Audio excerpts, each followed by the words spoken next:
ಸ್ನೇಹಿತರೆ ನಮಸ್ಕಾರ, ನಾನು ರವೀಂದ್ರ ಜೋಶಿ. ಒಂದು ವಿಡಿಯೋ ಬಹಳ ದೊಡ್ಡ ಮಟ್ಟದಲ್ಲಿ ನಿನ್ನೆಯಿಂದ ವೈರಲ್ ಆಗ್ತಾ ಇದೆ. ಮೊದಲು ಆ ವಿಡಿಯೋ ನೋಡ್ಬಿಡೋಣ, ಆಮೇಲೆ ವಿಷಯದ ಬಗ್ಗೆ ಮಾತಾಡ್ತೀನಿ. बिल्कुल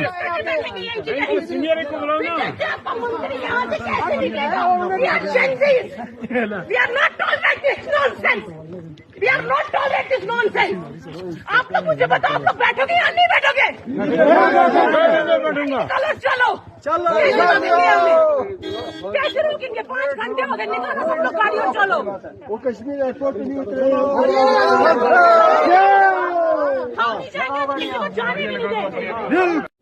हम लोग पैसे देके यहाँ घूमने आते हैं या फिर ये सब टॉलरेट करने आते हैं?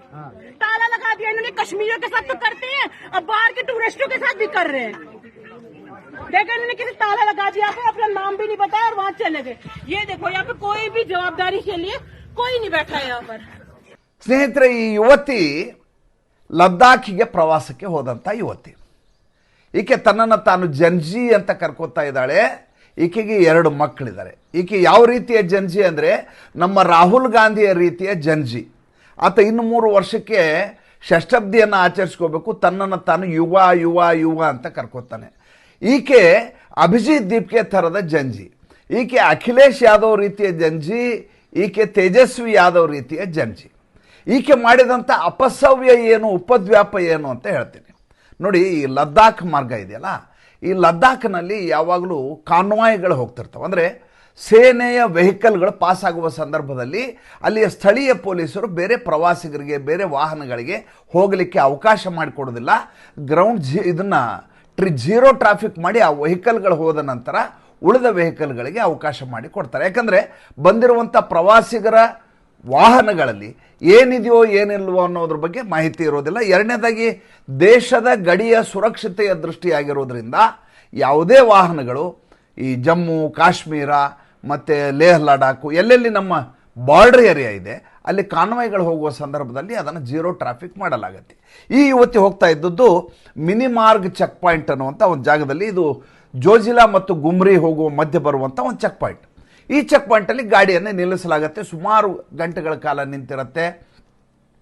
ನೂರಾರು ವಾಹನಗಳು ನಿಂತಿರ್ತವೆ. ಕಾರಣ ಏನು ಅಂತಂದರೆ ಈ ದೇಶದ ರಕ್ಷಣಾ ಸಚಿವರಾದಂಥ ರಾಜನಾಥ್ ಸಿಂಗು ಮತ್ತು ಹಿರಿಯ ಸೇನಾಧಿಕಾರಿಗಳು ಆ ರಸ್ತೆಯಲ್ಲಿ ಪಾಸ್ ಆಗಬೇಕಾಗಿರುತ್ತೆ. ನಿಮಗೆ ನೆನಪಿರಬಹುದು ಬಾಲಾಕೋಟ್ನ ಘಟನೆ.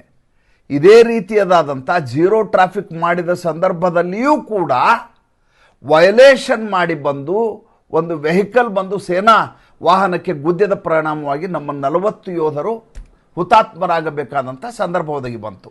ಇದು ಏನನ್ನು ತೋರಿಸುತ್ತೆ ಅಂತಂದರೆ ನಮ್ಮ ಸೇನೆಯ ಭದ್ರತೆಯ ದೃಷ್ಟಿಯಿಂದ ನಮ್ಮಲ್ಲಿ ವ್ಯವಸ್ಥೆ ಸರಿಯಿಲ್ಲ ಅನ್ನುವುದರ ದ್ಯೋತಕವಾಗಿ ಅದು ಕಾಣುತ್ತೆ. ಆದ್ದರಿಂದ ಯಾವುದೇ ಇಂಥ ಸೂಕ್ಷ್ಮ ಪ್ರದೇಶಗಳಲ್ಲಿ ಯಾವುದೇ ವೆಹಿಕಲ್ಗಳು ಹೋಗಲಿಕ್ಕೆ ಅವಕಾಶ ಮಾಡಿಕೊಡೋದಿಲ್ಲ. ನೀವು ತಾಳ್ಮೆಯಿಂದ ಕಾಯಲೇಬೇಕು. ಯಾವ ಕಾರಣದಿಂದ ಅಂದರೆ ದೇಶದ ಭದ್ರತೆಯ ದೃಷ್ಟಿಯಿಂದ ನೀವು ಕಾಯಬೇಕು. ಇದು ಕೇವಲ ಪ್ರವಾಸಿಗರಿಗೆ ಮಾತ್ರ ಸೀಮಿತ ಆಗಿರೋದಲ್ಲ. ನೀವು ಯಾರಾದರೂ ಶ್ರೀನಗರದಲ್ಲಿ ಪ್ರವಾಸಕ್ಕೆ ಹೋದವರಾಗಿದ್ದರೆ ಸ್ವತಃ ಸ್ಕೂಲ್ ವೆಹಿಕಲ್ಗಳು ಕೂಡ 10 ನಿಮಿಷ 15 ನಿಮಿಷ 20 ನಿಮಿಷ ಕಾಯ್ಕೊಂಡು ನಿಂತಿರ್ತವೆ. ಏಕೆಂದರೆ ಅದೇ ಮಾರ್ಗದಲ್ಲಿ ಸೇನೆಯ ಕಾನ್ವಾಯ್ಗಳು ವಾಹನಗಳು ಪಾಸ್ ಆಗ್ತಾ ಇರ್ತವೆ.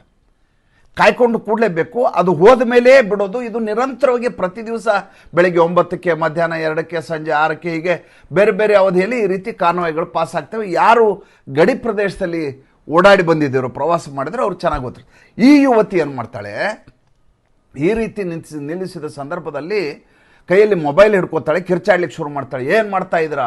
ನಾವು ಟ್ಯಾಕ್ಸ್ ಕಟ್ತಾ ಇದ್ದೀವಿ, ನಾವು ಪ್ರವಾಸಕ್ಕೆ ಬಂದಿದ್ದೀವಿ, ಟ್ಯಾಕ್ಸ್ ಬಂದವ್ರಿಗೆ ನೀವು ಕಟ್ತಾ ಇರೋರಿಗೆ ಈ ರೀತಿ ನೀವು ಅಡ್ಡಿ ಉಂಟು ಮಾಡ್ತಾ ಇದ್ದೀರಿ, ಇಲ್ಲಿ ಸೈನ್ಯದವ್ರು ಇದ್ದೀರಿ, ನೀವೇನು ಮಾಡ್ತಾ ಇದ್ದೀರಿ, ಪೊಲೀಸರು ಇದ್ದೀರಿ, ನೀವೇನು ಮಾಡ್ತಾ ಇದ್ದೀರಿ, ಯಾಕೆ ನಮ್ಮನ್ನು ಇಲ್ಲಿ ಹಿಡಿದು ಕೂಡಿಸಿದ್ದೀರಿ, ನಮ್ಗೆ ಹೋಗ್ಲಿಕ್ಕೆ ಅವಕಾಶ ಮಾಡಿಕೊಡಿ, ಇಲ್ಲದೆ ಹೋದ್ರೆ ನಾವು ಈ ಬ್ಯಾರಿಕೇಡನ್ನು ಮುರಿದು ಎಲ್ಲ ವೆಹಿಕಲ್ಗೆ ಪಾಸ್ ಆಗ್ತೇವೆ, ಬನ್ನಿ ಅಂತ ಜನರಿಗೆ ಕುಮ್ಮಕ್ಕೆ ಕೊಡ್ತಾ ಇದ್ದಾಳೆ.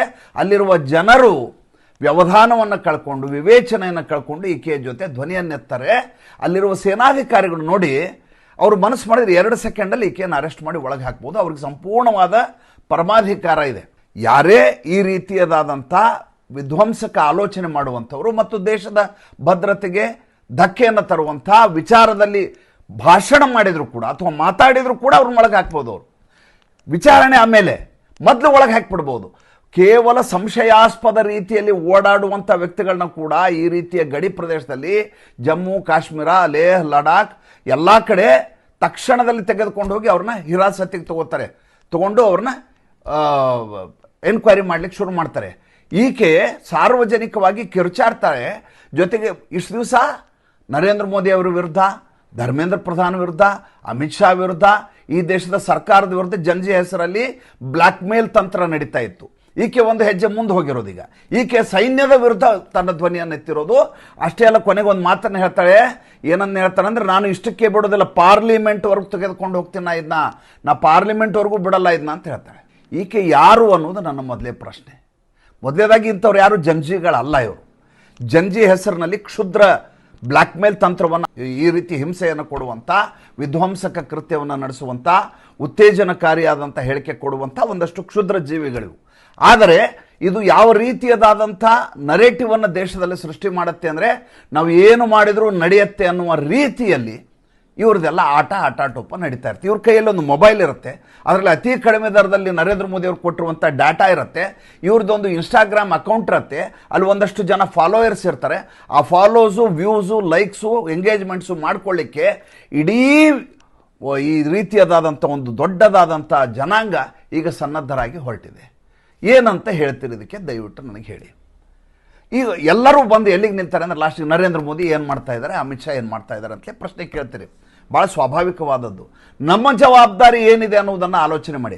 ಅಲ್ಲಿರುವಂಥ ಸುತ್ತಮುತ್ತಲು ಇರುವ ಜನ ಆಕೆಗೆ 4 ಕಪಾಳಕ್ಕೆ ಹೊಡೆದಿದ್ರೆ, ಯಾರ ಬಗ್ಗೆ ಮಾತಾಡ್ತಾ ಇದೆಯಾ, ಈ ದೇಶದ ಸೈನ್ಯದ ಬಗ್ಗೆ ಮಾತಾಡ್ತಾ ಇದೆಯಾ ನೀನು, ಈ ರೀತಿ ಮಾತಾಡಿದರೆ ಸುಮ್ಮನೆ ಇರೋದಿಲ್ಲ ಅಂತ ಹೇಳಿದರೆ ಆಕೆ ಹೆದರ್ಕೊಂಡಿರೋರು. ಅದರಲ್ಲಿರುವ ಜನ ಈಕೆಗೆ ಕುಮ್ಮಕ್ಕನ್ನು ಕೊಡ್ತಾರೆ. ಈಕೆ ಮಾಡಿದ ಆಟವನ್ನು ನೋಡಿ, ಭಾಳ ಸಿಂಪಲ್ ಆಗಿ ಹೇಳ್ತೇನೆ. ಮೊನ್ನೆ ರಾತ್ರಿ ಇದ್ದಕ್ಕಿದ್ದ ಹಾಗೆ ಈ ಅಭಿಜಿತ್ ದೀಪ್ಕೆ ಅನ್ನುವಂಥ ದೊಡ್ಡ ಜಿರ್ಲೆ ಒಂದು ಶಾಲೆಗೆ ಹೋಗ್ತದೆ. ರಾತ್ರಿ ಶಾಲೆಗೆ ಏನು ಕೆಲಸ ಸ್ವಾಮಿ? ಹಿಂದ್ಗಡೆ 50 ಜನ ಪುಂಡರನ್ನು ಕರ್ಕೊಂಡು ಹೋಗ್ತಾನೆ ಇದ್ದ. ರಾತ್ರಿ ಯಾಕೆ ಬಂದಿದ್ಯಾ ಅಂದರೆ, ಶಾಲೆಗೆ ಹೋಗುವ ರಸ್ತೆಯಲ್ಲಿ ಬೀದಿ ದೀಪ ಇದೆಯೋ ಇಲ್ಲೋ ನೋಡ್ಲಿಕ್ಕೆ ಬಂದಿದ್ದೆ ನಾನು ಅಂತಾನೆ. ರಾತ್ರೋರಾತ್ರಿ ಪ್ರಿನ್ಸಿಪಾಲರ ಮನೆಗೆ ಹೋಗ್ತಾನೆ. ಈತನ ಮಂಡಳ ಪಂಚಾಯತಿ ಸದಸ್ಯನ, ಅಥವಾ ಸ್ಕೂಲಿನ ಆಡಳಿತ ಮಂಡಳಿಯ ಅಧ್ಯಕ್ಷನ, ಅಥವಾ ಈತ ಏನಾದರೂ ಅಲ್ಲಿಯ ಚೇರ್ಮನ್ನ, ಅಥವಾ MLAನ, MP ನ, ಏನು ಇವನ ಜೊತೆ 50 ಜನ ಯಾಕೆ ಹೋಗ್ತಾರೆ? ಇವನು ಯಾವ ರೀತಿಯ ಅಧಿಕಾರ ಇದೆ? ಹೇಗೆ ಈತ ಎಲ್ಲ ಕಡೆ ನುಗ್ತಾನೆ? ಇನ್ನೊಬ್ಬ ಹೋಗ್ತಾನೆ, ಆತ ಕಲ್ಕತ್ತಾದಲ್ಲಿ ಹೋಗಿ ನಾನು ಈ ರೀತಿಯಾದಂಥ ಸಭೆ ಮಾಡಿ ಅವ್ರನ್ನ ಕುಮ್ಮಕ್ಕೆ ಕೊಡ್ತೀನಿ ಅಂತ. ಅಂದರೆ ಯಾವ ಮಟ್ಟಕ್ಕೆ ಬಂದು ನಿಂತಿದ್ದೇವೆ ನಾವು, ಏನು ಈ ದೇಶದಲ್ಲಿ ನಡೀತಾ ಇದೆ ನನಗೆ ಅರ್ಥ ಆಗಲ್ಲ. 9th ಕ್ಲಾಸ್ ಫೇಲ್ ಒಬ್ಬ ತೇಜಸ್ವಿ ಯಾದವ್ ಅಂತಿದ್ದಾನೆ. ಆತ ನಿನ್ನೆ ಪಟ್ನಾದಲ್ಲಿ ಮಾಡಿದ ಹಠಾಟೋಪವನ್ನು ನೋಡಬೇಕಾಗಿತ್ತು. 2 ಡಜನ್ ಸರ್ಕಾರಿ ಅಧಿಕಾರಿಗಳು ಆಸ್ಪತ್ರೆಯಲ್ಲಿದ್ದಾರೆ. ಆ ರೀತಿಯಾದ ಗಲಾಟೆ ನಡೀತದೆ. ಹೆಂಗಾಗತ್ತೆ ಸ್ವಾಮಿ ಇದೆಲ್ಲ? ಯಾವ ರೀತಿಯಿಂದ ಆಗತ್ತೆ? ಯಾರು ಮಾಡ್ತಾ ಇದ್ದಾರೆ ಇದು? ಹಾಗಾದ್ರೆ ಈ ದೇಶದಲ್ಲಿರುವ ಎಲ್ಲ ಯುವ ಜನಾಂಗ ಏನಿದೆ, 40 ಕೋಟಿ ಅಂತ ನೀವೇನು ಹೇಳ್ತಾ ಇದ್ರಲ್ಲ, ಈ 40 ಕೋಟಿ ಜನರು ಈ ದೇಶದ ವ್ಯವಸ್ಥೆಯ ವಿರುದ್ಧ ಬಂಡೆದ್ದಂಥ ಜನನ. ಇವ್ರಿಗೆ ಯಾರಿಗೂ ಈ ದೇಶದ ವ್ಯವಸ್ಥೆಯ ಬಗ್ಗೆ ಸಹನೆ ಉಳಿದಿಲ್ವಾ? ಅಥವಾ ಈ ದೇಶ ಅಷ್ಟು ಹಾಳಾಗಿ ಬರ್ಬಾದಾಗಿ ಹೋಗಿದೆಯಾ? ಈ ದೇಶದಲ್ಲಿ ಯುವ ಜನತೆಯ ಧ್ವನಿಯನ್ನು ಕೇಳಲಾರದಂಥ ನಿರ್ದಯಿ ಸರ್ಕಾರ ಏನಾದರೂ ನರೇಂದ್ರ ಮೋದಿ ಅವ್ರದ್ದಾಗಿದೆಯಾ? ಇದ್ರ ಬಗ್ಗೆ ಯೋಚನೆ ಮಾಡಬೇಕಾದಂಥ ಸಂದರ್ಭ ಅಲ್ವಾ ಈಗ? ನನಗೆ ಅದಕ್ಕಿಂತ ಬೇಸರ ಆಗಿದ್ದೇನು ಅಂತಂದರೆ, ನರೇಂದ್ರ ಮೋದಿ ಅವರ ಸರ್ಕಾರ ಕ್ಯಾಬಿನೆಟ್ನಲ್ಲಿ ಒಂದು ಡಿಸಿಷನನ್ನು ತೆಗೆದುಕೊಳ್ಳುತ್ತೆ. ಅವರ ಸಚಿವರಿಗೆ ನೀನು ಇದನ್ನು ತೋರಿಸು, ನೀನು ಎಷ್ಟು ಸೋಷಿಯಲ್ ಮೀಡಿಯಾದಲ್ಲಿ ನಿಂದು ಕಾಂಟ್ರಿಬ್ಯೂಷನ್ ಇದೆ, ನಿಂದು ಡಿಜಿಟಲ್ ಕಾರ್ಡ್ ತೋರಿಸು ಅಂತ ಕೇಳುತ್ತೆ. ಜೊತೆಗೆ ಸರ್ಕಾರ ತೀರ್ಮಾನ ಮಾಡುತ್ತೆ, ಒಂದು ಯೂನಿವರ್ಸಿಟಿಗೆ ಒಬ್ಬ ಕೇಂದ್ರ ಸಚಿವ ಪ್ರತಿ ದಿವಸ ಹೋಗ್ಬೇಕಂತೆ. ಏನ್ರಿ ಅರ್ಥ ಇದು? ಒಬ್ಬ ಸಚಿವ ಯೂನಿವರ್ಸಿಟಿ ಒಳಗಡೆ ಹೋಗಿ ಆ ವಿದ್ಯಾರ್ಥಿಗಳ ಜೊತೆ ಏನು ಸಂವಾದ ಮಾಡಬಲ್ಲ? ನನಗೆ ನೀವು ದಯವಿಟ್ಟು ಹೇಳಿ. ಯಾರನ್ನ ಕಳಿಸ್ತೀರಿ ನೀವು ಅದು ಹೇಳಿ ನನಗೆ. ಒಬ್ಬ ನಿಷ್ಕಾಂತ್ ದುಬೆ, ಒಬ್ಬ ಅನುರಾಗ್ ಠಾಕೂರ್ ಕಳಿಸಿದ್ರಿ. ಕಳಿಸಿ ಏನು ಕನ್ವೆ ಮಾಡ್ಬೇಕಂತ ಮಾಡಿದಿರಿ? ಅಲ್ಲಿರುವ ವಿದ್ಯಾರ್ಥಿಗಳು ಓದಲಿಕ್ಕೆ ಓದಿರೋರವರು, ಅವರು ಸಂಶೋಧನೆಯನ್ನು ಮಾಡಬೇಕು, ಪಠ್ಯವನ್ನು ಓದಬೇಕು, ಸಿಲೆಬಸ್ ಮುಗಿಸ್ಬೇಕು, ಪರೀಕ್ಷೆಯಲ್ಲಿ ಪಾಸ್ ಆಗಬೇಕು, ಸ್ಕಿಲ್ ಆಗಿರೋದಂಥ ಸ್ಕಿಲ್ ಇದ್ದರೆ ಸ್ಕಿಲ್ಲನ್ನು ಕಲಿಬೇಕು. ಅದಕ್ಕೆ ಬೇಕಾದಂಥ ಮೂಲಭೂತ ಸೌಕರ್ಯ ಏನು ಮಾಡಿದಿರಿ ಅನ್ನೋದನ್ನು ಮುಟ್ಟಿಸ್ಬೇಕು. ಅದನ್ನು ಬಿಟ್ಟು ಅವ್ರ ಜೊತೆ ನಾವು ಸಂವಹನ ಮಾಡ್ತೀವಿ, ಸಂವಾದ ಮಾಡ್ತೀವಿ, ಅವ್ರಿಗೆ ನಾವು ಸ್ಪಂದಿಸ್ತೀವಿ ಅಂತ ನೀವು ಹೊರಟ್ರೆ, ನೀವು ಅವರನ್ನು ಇನ್ನಿಲ್ಲದ ಹಾಗೆ ಆಮಿಷವನ್ನು ಓಡ್ತಾ ಇದ್ರಿ. ಅದು ನೀವು ಮಾಡ್ತಾ ಇರೋ ತಪ್ಪು. ಈಗ ಸಂಪ್ರೀತಗೊಳಿಸುವ ಕೆಲಸಕ್ಕೆ ಬಂದಿದ್ದೀವಿ. ಇಷ್ಟು ದಿವಸ ನಮ್ಗೆ ಗೊತ್ತಿರಲಿಲ್ಲ. ನಾವು ನಿರ್ದಾಕ್ಷಿಣ್ಯವಾಗಿ ಈ ದೇಶದ ಯುವ ಜನತೆಯನ್ನು ನೆಗ್ಲೆಕ್ಟ್ ಮಾಡಿದ್ವಿ, ತಾತ್ಸಾರಗೊಳಿಸಿದ್ವಿ. ಈಗ ನಮಗೆ ಎಚ್ಚರ ಆಗಿದೆ. ಈ ಅಭಿಜಿತ್ ದೀಪ್ಗೆ, ರಾಂಕಾ ಇವರೆಲ್ಲ ಬಂದ ಮೇಲೆ ಎಚ್ಚರ ಆಗಿದೆ. ನಾವು ಯೂನಿವರ್ಸಿಟಿಗೆ ಬರ್ತೀವಿ ಅಂತ ಹೇಳ್ತಾ ಇದ್ದೀರಾ ನೀವು? ಏನ್ರಿ ಅರ್ಥ? ಇದಕ್ಕೇನಾದರೂ ಅರ್ಥ ಇದೆಯೇನ್ರಿ? ಮನೆಯಲ್ಲಿರುವಂಥ ತಂದೆ ತಾಯಿ, ಅಣ್ಣ ತಮ್ಮ, ಅಕ್ಕ ತಂಗಿ ಮಕ್ಕಳಿಗೆ ಹೇಳಬೇಕು ಏನಾಗಿದೆ, ಏನು ಈ ದೇಶದಲ್ಲಿದೆ, 2014ಕ್ಕಿಂತ ಮುಂಚೆ ಹೆಂಗಿತ್ತು, ಯಾವ ಪರಿಸ್ಥಿತಿಯಲ್ಲಿ ನಾವಿದ್ವಿ, ಹೇಗೆ ಚಿಮಣಿ ಎಣ್ಣೆ ಕೆರೋಸಿನ್ಗೆ ಕ್ಯೂನಲ್ಲಿ ನಿಲ್ತಿದ್ವಿ, ಹೇಗೆ ಗ್ಯಾಸ್ ಬರಲಿಕ್ಕೆ 21 ದಿವಸ ಟೈಮ್ ಬೇಕು, ಇವತ್ತು ಬುಕ್ ಮಾಡಿದ್ರೆ ಸಿಗಲ್ಲ ಅಂತಿದ್ರು, ಹೇಗೆ ಈ ದೇಶದಲ್ಲಿ ಈ ಅವ್ಯವಸ್ಥೆ ಆಗರಾಗಿತ್ತು, ಒಂದೂರಿಂದ ಇನ್ನೊಂದೂರು ಹೋಗ್ಲಿಕ್ಕೆ ರಸ್ತೆಗಳೇ ಇರಲಿಲ್ಲ, ಟ್ರೈನ್ಗಳನ್ನು ನೋಡ್ಲಿಕ್ಕೆ ಸಿಗ್ತಿದ್ದಿಲ್ಲ, 180 ನಿಮಿಷ ಲೇಟು ಅಂತ ಬೋರ್ಡ್ ಹಾಕೋರು. ಇದನ್ನ ಮನೆಯವರು, ಈ ದೇಶದ ಉಳಿದ 80% 70% ಜನ ಏನಿದಾರಲ್ಲ ಅವರು ಮಕ್ಕಳಿಗೆ ತಿಳುವಳಿಕೆಯನ್ನು ಹೇಳಬೇಕು. ನರೇಂದ್ರ ಮೋದಿ, ಅಮಿತ್ ಶಾ ಹೇಳೋದಲ್ಲ.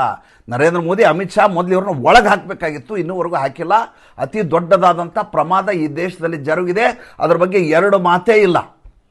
ಇವರನ್ನ ಮೊಟ್ಟ ಮೊದಲು ಒಳಗೆ ಹಾಕಬೇಕಾಗಿತ್ತು. ಅದು ಮುಂದೆ ಏನಾರ ಕೋರ್ಟ್ನಿಂದ ಇವ್ರು ರಿಲೀಸ್ ಆಗಲಿ ರೀ, ಸರ್ಕಾರ ಇವರನ್ನು ಬಂಧಿಸಿದ್ದು ತಪ್ಪು ಅಂತ ಛೀಮಾರಿ ಹಾಕಲಿ ಸುಪ್ರೀಂ ಕೋರ್ಟ್, ಏನೂ ಬೇಜಾರಿಲ್ಲ. ಮೊದಲು ಒಳಗೆ ಹಾಕಬೇಕು. ಹಾಕಿದ ಮೇಲೆ ಕೋರ್ಟ್ಗೆ ಹೋಗ್ತಾರೆ. ಕೋರ್ಟ್ಗೆ ಹೋಗಲಿ, ಕಪಿಲ್ ಸಿಬಲ್ಲು, ಅಭಿಷೇಕ್ ಮನು ಸಿಂಘ್ವಿ, ಸುಮಾರು ಜನ ಇದ್ದಾರೆ ಬಿಡಿಸ್ಕೊಂಬರ್ತಾರೆ. ಒಂದು ಸಲ ಒಳಗೆ ಹಾಕಿದರೆ ಅವರ ಧೋರಣೆಯೇ ಬದಲಾಗಿಬಿಡುತ್ತೆ. ಏನಾಗಿದೆ, ಇವರು ಸ್ವತಃ ಜಂತರ್ ಮಂತರಲ್ಲಿ ಮೊಬೈಲ್ ಹಿಡ್ಕೊಂಡು ಪೊಲೀಸರ ಮೇಲೆ ದಾಳಿ ಮಾಡಿದರು. ಇಲ್ಲಿವರೆಗೂ ಯಾವುದೇ ಕ್ರಮವನ್ನು ಕೈಗೊಳ್ಳಲಿಕ್ಕಾಗಿಲ್ಲ. ಇನ್ನೂ ಕೋರ್ಟ್ ಎಡತಾಗ್ತಾ ಇದ್ದೀವಿ. ಯಾವುದಕ್ಕೆ? ನಾವು ತಪ್ಪು ಮಾಡಿದ್ದೀವಿ, ಇವ್ರಿಗೆ ಹೊಡೆದಿದ್ದೀವಿ ಅಂತ ಕೋರ್ಟ್ನಲ್ಲಿ ಇಲ್ಲ ಅಂತ ಸಾಬೀತು ಮಾಡಲಿಕ್ಕೆ, ಡಿಫೆನ್ಸ್ ಆಗಿ, ಅಫೆನ್ಸಿವ್ ಅಲ್ಲ ಡಿಫೆನ್ಸಿವ್ ಆಗಿ. ಇಲ್ಲ, ಏನಂತ ಕೊಟ್ಟಿದೆ ಸ್ವಾಮಿ ಅಫಿಡೇವಿಟ್ಟು? ಇಲ್ಲ, ನಾವು ಪೆಲೆಟ್ ಗನ್ನನ್ನು ಬಳಸಿಲ್ಲ ಅಂತ ಸರ್ಕಾರ ಹೇಳುತ್ತೆ. ಹೇಳಬೇಕನ್ರಿ, ಪೆಲೆಟ್ ಗನ್ನೇ ಹೊಡಿಬೇಕಾದ ಅನಿವಾರ್ಯ ಅಂತ ಹೇಳಿ ಛೀಮಾರಿ ಹಾಕಲಿ ಸುಪ್ರೀಂ ಕೋರ್ಟ್, ನಮಗೇನು ಬೇಜಾರಿಲ್ಲ. ಅವ್ರನ್ನ ಬಿಡ್ಲಿಕ್ಕಾಗಲ್ಲ ಅಂತ ಹೇಳಿ. ಯಾಕೆಂದರೆ ನಾಳೆ ಕಾನೂನು ಮತ್ತು ಸುವ್ಯವಸ್ಥೆಗೆ ವಿರುದ್ಧವಾದಂಥ ಧೋರಣೆ ಬರುತ್ತೆ. ಇವರೆಲ್ಲ ಕೂಡ ಭಾಳ ತೊಂದರೆ ಕೊಟ್ಟಿದ್ದಾರೆ, ಅವಮಾನ ಮಾಡಿದ್ದಾರೆ. ವಿಡಿಯೋಗಳನ್ನು ನೋಡಿ ಅದಾದ್ಮೇಲೆ ತೀರ್ಮಾನ ಮಾಡಿ, ನೀವು ಹೇಳ್ದಂಗೆ ಯಾವುದೋ ನಿಮ್ಮ ಪರಮಾಧಿಕಾರವನ್ನು ಬಳಸಿ ಇವ್ರನ್ನ ರಿಲೀಸ್ ಮಾಡಿದರೆ ನಾವು ರಿಲೀಸ್ ಮಾಡಲಿಕ್ಕೆ ಆಗಲ್ಲ. ಸರ್ಕಾರ ಇದಕ್ಕೆ ಸಿದ್ಧವಿಲ್ಲ. ನೀವು ಬೇಕಾದ್ರೆ ಸರ್ಕಾರದ ಮೇಲೆ ಕ್ರಮ ಕೈಗೊಳ್ಳಿ. ಅಲ್ರಿ, ಬಾಬ್ರಿ ಮಸೀದಿ ಕೆಡವಿದ ಸಂದರ್ಭದಲ್ಲಿ ಕಲ್ಯಾಣ್ ಸಿಂಗು ಮುಖ್ಯಮಂತ್ರಿಯಾಗಿದ್ದರು. ಆತ ಕಾನೂನು ಸುವ್ಯವಸ್ಥೆಯನ್ನು ಕಾಪಾಡಲಿಕ್ಕಾಗಲ್ಲ ಅಂತ ಸುಪ್ರೀಂ ಕೋರ್ಟಲ್ಲಿ ಕೇಸ್ ನಡೀತು. ಕಲ್ಯಾಣ್ ಸಿಂಗ್ ಆದಂಥ ಶಿಕ್ಷೆ ಏನು? 1 ದಿವಸದ ಜೈಲು ಶಿಕ್ಷೆ. ಬೀಳೋದು ಬಿದ್ದೋಯ್ತಾ? ಆ ರೀತಿಯಾದಂಥ ದಾರ್ಷ್ಟ್ಯವನ್ನು ಮೆರೆಯಲಾರದೆ ನೀವು ಯೂನಿವರ್ಸಿಟಿ ಎಡತಾಕಿ ನಾವು ವಿದ್ಯಾರ್ಥಿಗಳಿಗೆ ಕನ್ವಿನ್ಸ್ ಮಾಡ್ತೀವಿ, ನಮ್ಮಿಂದ ತಪ್ಪಾಗಿದೆ, ನಿಮ್ಗೆ ನಮ್ಮ ಯೋಜನೆಗಳನ್ನು ಹೇಳ್ತೀವಿ ಅಂತ ಹೇಳಿದ್ರೆ ಏನರ್ಥ ರೀ? ಬಂದಿರೋಂಥವ್ರು ಎಂಥವ್ರು? ಬ್ಯಾಕ್ ಬೆಂಚರ್ಸು. BA ಓದ್ತೀನಿ ಅಂತಾನೆ. BA ಅಂದರೆ ಏನು ಹೇಳಪ್ಪ? ಬ್ಯಾಚುಲರ್ ಆಫ್ ಆರ್ಟ್ಸ್ ಸ್ಪೆಲ್ಲಿಂಗ್ ಹೇಳು ಅಂದರೆ ಬ್ಯಾಚುಲರ್ ಸ್ಪೆಲ್ಲಿಂಗ್ ಬರಲ್ಲ ಅವನಿಗೆ. BSc ಅಂತಾನೆ, ಸಬ್ಜೆಕ್ಟ್ ಗೊತ್ತಿಲ್ಲ, KPSC ಗೊತ್ತಿಲ್ಲ, UPSC ಗೊತ್ತಿಲ್ಲ. ಅಂಥವರು ಇವತ್ತು ಮಾತಾಡ್ತಾ ಇದ್ದಾರೆ. ಈ ಇನ್ನೊಬ್ಬ ಅವಿವೇಕಿ ಇದ್ದಾನೆ, ಆತನ ಹೆಸರು ದಾಸ್ ಅಂತ, ಸೌರವ್ ದಾಸ್ ಅಂತ. ಈತ ಸುಪ್ರೀಂ ಕೋರ್ಟಿನ ಲಾನ್ ಮೇಲೆ ನಿಂತು ನಿನ್ನೆ ಹೇಳ್ತಾ ಇದ್ದಾನೆ, ಏನು ಹೈ ಪವರ್ ಕಮಿಟಿ ಮಾಡ್ತೀನಿ ಅಂತ ಹೇಳ್ತಾ ಇದೆ ಸುಪ್ರೀಂ ಕೋರ್ಟು, ಅದ್ರ ಮೇಲೆ ನಮಗೆ ನಂಬಿಕೆ ಇಲ್ಲ, ಯಾಕೆಂದರೆ ರಿಟೈರ್ಡ್ ಜಡ್ಜ್ಗಳು, ಜಸ್ಟಿಸ್ಗಳು ಸರಿ ಇಲ್ಲ ಅಂತ. ನಾವು ಇದಕ್ಕಿಂತ ಇನ್ನೇನು ಬೇಕ್ರಿ ನಿಮಗೆ? ಈ ರೀತಿ ಮಾತನಾಡುವಂಥ ವ್ಯಕ್ತಿಗಳಿಗೆ ನ್ಯಾಯ ಕೊಡ್ತೀನಿ ಅಂತ ಹೋಗೋಕ್ಕಿಂತ ಅವಿವೇಕಿತನ ಬೇರೆ ಏನಿದೆ ಹೇಳ್ರಿ? ಇದಿರೋದು 1%, 2%, 3% ಇರ್ಬೋದು ಒಟ್ಟು ಲೆಕ್ಕ ಹಾಕಿದರೆ. ಜನ್ಜಿ ಅನ್ನೋ ಶಬ್ದವನ್ನು ನಾನು ಮೊದಲು ಒಪ್ಪಲ್ಲ. ಈಗ ಜನ್ಜಿಯಿಂದ ಜನ್ ಅಲ್ಫಾಗಿ ಬಂದಿದ್ದಾರೆ. ಶಾಲೆಗೆ ನುಗ್ತಾರಂತೆ. ಯಾವ ರಾಜಸ್ಥಾನ ಸರ್ಕಾರ ನಮಗೇನು ಕೇಳುತ್ತೆ? ನಾವು ಅನುಮತಿ ಪಡೆಯೋದಿಲ್ಲ, ಏನು ಮಾಡ್ಕೊತೀರಿ ಮಾಡ್ಕೊಳ್ಳಿ ಅಂದ ಹೇಳುವ ಸ್ಥಿತಿಗೆ ಅವರು ಯಾಕೆ ಬಂದರು? ಹೇಗೆ ಬಂದರು? ಯಾರು ಅವಕಾಶ ಮಾಡಿಕೊಟ್ರು? ಅಂದರೆ ಈ ದೇಶದ ವ್ಯವಸ್ಥೆ, ಈ ದೇಶದಲ್ಲಿರುವಂಥ ಕೋರ್ಟು, ಈ ದೇಶದಲ್ಲಿರುವಂಥ ಪೊಲೀಸು, ಇದು ಯಾವುದನ್ನು ನಾವು ನಂಬೋದಿಲ್ಲ. ಅವರಿಂದ ಯಾವುದೇ ನಾವು ಅನುಮತಿಯನ್ನು ಪಡೆಯೋದಿಲ್ಲ. ನಮಗಿಷ್ಟ ಬಂದ ಹಾಗೆ ಮಾಡ್ತೀವಿ, ಏಕೆಂದರೆ ನಾವು ಜನ್ಜಿಗಳು ಅಂತ. ಇದು ಕ್ಯಾನ್ಸರ್ ರೀ ಸ್ವಾಮಿ. ಇದನ್ನು ಕತ್ತರಿಸಬೇಕು. ಅದಾದ ಕೂಡಲೇ ರೇಡಿಯೋ ಥೆರಪಿ ಮಾಡಬೇಕು. ಅದಾದಮೇಲೆ ಕೀಮೋಥೆರಪಿ ಮಾಡಿ ಮುಗಿಸಿ ಹೋದರೆ ದೇಶಕ್ಕೆ ದೊಡ್ಡದಾದಂಥ ಗಂಡಾಂತರ ಕಾದಿದೆ. ಇವತ್ತು ತುಂಬ ಬೇಸರದಲ್ಲಿ ಹೇಳ್ತಾ ಇದ್ದೀನಿ. ಮತ್ತೆ ಮುಂದಿನ ಸಂಚಿಕೆಯಲ್ಲಿ ಹೊಸ ವಿಷಯದೊಂದಿಗೆ ಬರ್ತೀನಿ. ಸಂಚಿಕೆ ಇಷ್ಟ ಆದರೆ ಲೈಕ್ ಮಾಡಿ, ಫಾಲೋ ಮಾಡಿ, ಶೇರ್ ಮಾಡಿ. ನಮ್ಮ ಮುಕ್ತ ಪತ್ರಿಕೋದ್ಯಮಕ್ಕೆ ಆರ್ಥಿಕವಾಗಿ ಬೆಂಗಾವಲಾಗಿ ನಮಸ್ಕಾರ.